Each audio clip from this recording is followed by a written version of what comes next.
Como nós já tínhamos falado antes, a palavra ética ela provém do termo grego ethos. Como sempre, existe uma centralização no pensamento ocidental a partir da filosofia grega. Isso não quer dizer que nós não tenhamos influências de outros povos, de outras culturas. Bem, a filosofia grega, como tal, mesmo não nasceu apenas de conhecimentos da Grécia, de cultura grega. Nasceu também de influência de conhecimentos, de pensamentos do Oriente, de outras culturas, como a africana, como a hindu, chinesa e outras. A palavra ética, então, basicamente, ela vai discernir na filosofia, vai definir o estudo das questões morais. Né? Então, a ética é uma teoria. Ética é uma espécie de visão teórica sobre a realidade da vida humana, da convivência que é tão difícil. Né? Mesmo em tempos de isolamento, mesmo em tempos de redes sociais tão populares, né? Isso se expandiu no mundo de uma forma incontrolável, a rede social, as redes sociais, enfim, e tudo é influenciado por isso. Não é? A comunicação pelas redes sociais por mais que você não esteja do lado da pessoa, essa comunicação, essa interação tem um sentido ético tremendo. Isso vai gerar coisas boas e problemas, como sempre. A convivência humana é feita de problemas também. E daí a ética se preocupar em estudar essa vivência humana para saber se existe um meio de melhorar, por que existem problemas, enfim. Nós começamos com um autor clássico da Grécia Antiga, que é Aristóteles, um autor sempre muito referido. Né? O Aristóteles é um autor que, sempre citado como alguém que pesquisa, que estuda, que escreve sobre a felicidade, chamada em grego de eudaimonia, felicidade, dá algumas receitas, digamos assim, mas não são receitas rápidas. Tudo isso que eu vou explicar agora, rever, são coisas que ele retira a partir de estudos e análises bem profundas. Enfim, por Aristóteles, a busca da felicidade ela está por trás de tudo. Quando alguém pensa em dinheiro, em casamento, em namoro, em diversão, em qualquer tipo de validação de viver bem, viver intensamente. Alguns até chamam isso de, brincando, né, de vida louca, né? É uma expressão muito usada no meio de pessoas que lidam com essa cultura de comunidade, né? E também com pessoas que gostam de usar gírias. E isso ganha vários sentidos. Dependendo do grupo social, essa ideia de vida louca, de vida intensa, vai ganhar sentidos diferentes. Né? No meio das pessoas que fazem pichação de madrugada, grafite, tem um sentido. No meio da galera que usa entorpecentes, tem outro sentido.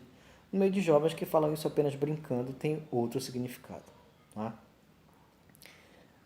A ética, então, vai estudar, em Aristóteles, vai tentar definir qual é o caminho para essa eudaimonia, qual é o caminho para essa felicidade.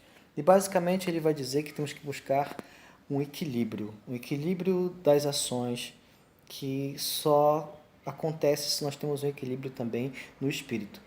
Esse equilíbrio no espírito ele vai acontecer a partir do momento em que a gente consegue entender em cada sentimento, em cada sensação, em cada pensamento, em cada vontade de ação ou falta de vontade, onde está o exagero e onde está a falta. Com uma balança, né? A balança tem dois lados. Você tem, nesses dois lados, você tem sempre um lado que é o lado do excesso, se ele pesa demais, e o outro lado é o lado da falta, se pesa demais. Então, nenhum lado da balança pode pesar demais, ou então a balança fica desequilibrada, certo? Se nós temos a alimentação ela é uma coisa da vida humana essencial, a hidratação também por água. Se você exagera, toma água demais, isso pode causar problemas. Mas se você tomar água abaixo do necessário para a sua sobrevivência, para a sua boa saúde, você pode adoecer. Então, isso para coisas bem práticas, mas também para coisas que as pessoas nem suspeitam muitas vezes. Se você se irrita demais com as coisas, guarda ódio demais, isso pesa, isso pode adoecer você. Mas o contrário também, se você não liga para ninguém, é indiferente, não consegue se preocupar com nada, não liga para nada, nada importa para você, você não se compromete com nada, isso também é ruim. A indiferença, assim como o amor excessivo, chamado de paixão, é ruim. O exagero no sentimento, como o exagero na alimentação, como o exagero nos exercícios, pode levar, por exemplo, a casos de pessoas que levantam peso demais, isso causa trombose, né?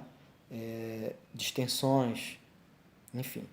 E as pessoas que fazem pouco exercício, que é o sedentarismo, ficam só no sofá, como eu estou aqui agora, que descansam demais e ficam paradas demais, e tudo é o controle remoto, tudo é só rede social, crianças que não brincam muito na rua, que não correm, que não conhecem terra, que não conhecem natureza, que não gostam de subir escada, que querem sempre elevador. O sedentarismo também adoece as pessoas. Então, nem um lado, nem o outro. E não é uma coisa fácil, não basta saber. Você tem que se esforçar. Tá? A bebida, o cigarro, a droga em geral. Alguns estudos mostram que um certo nível de consumo de vinho, de algumas coisas, dependendo do gosto, né, também, claro, e mais do bem-estar, sobretudo, não fazem mal a ninguém, dentro de um limite, mas o exagero sempre faz mal. Então, a carência ou o exagero, a falta ou o excesso sempre vão prejudicar. Isso para coisas da alimentação, para coisas do dia a dia mais simples, mas também para coisas dos relacionamentos, quanto a questões que você pensa se é certo ou errado você fazer, mas também em relação ao que o outro faz, o que você acha que deveria fazer. Porque às vezes a gente julga muito rápido, né? Como eu falei há pouco, as redes sociais são um campo para isso. As redes sociais são um espaço onde as pessoas fazem muito isso, onde as pessoas costumam julgar demais e rapidamente. Então, julgar rapidamente, julgar muito rápido, sem a devida análise, a devida compreensão do problema, você pode pesar demais na ideia da punição ou ser condescendente demais. Você não tem um julgamento equilibrado, ok? Então Aristóteles é aquele que se preocupa com essa temperança, temperar, né? Nem sal demais, nem sal de menos, nem açúcar demais, nem de menos. O tempero é uma coisa que cada um tem o seu, né? Assim como um temperamento. O nosso temperamento tem muito a ver com isso, com a forma da gente temperar, da gente dosar. Falar alto demais, gritar ou se calar demais, não reclamar na hora certa, não desabafar, ou já desabafar já estourando, já perdendo o controle das emoções e dos seus atos. Um exemplo grande disso, eu sempre dou exemplo em sala de aula nesse sentido, é o trânsito. O trânsito não é o problema não é só o trânsito. É que no trânsito, como nas outras relações de trabalho e tal, as pessoas costumam mostrar, as pessoas têm o hábito de mostrar, sem perceber, intuitivamente, o rancor, a raiva, a dificuldade de convivência que elas têm em geral, porque o trânsito, ele, a gente sabe muito bem, né? As pessoas não costumam se respeitar muito. As pessoas não conseguem seguir muito bem as regras. Então, Aristóteles percebe claramente a dificuldade que o ser humano tem em administrar esse equilíbrio e diz que é preciso entender em cada pessoa, e cada pessoa por si, em diálogo também com as demais, o que são regras gerais de comportamento certo e errado e em que medida é preciso haver esse controle. Ou então, se não tiver regra, o ser humano vira algo irracional. E não é o caso para nós. Nós precisamos saber que somos diferentes por essa consciência do certo e errado que nós temos. Okay?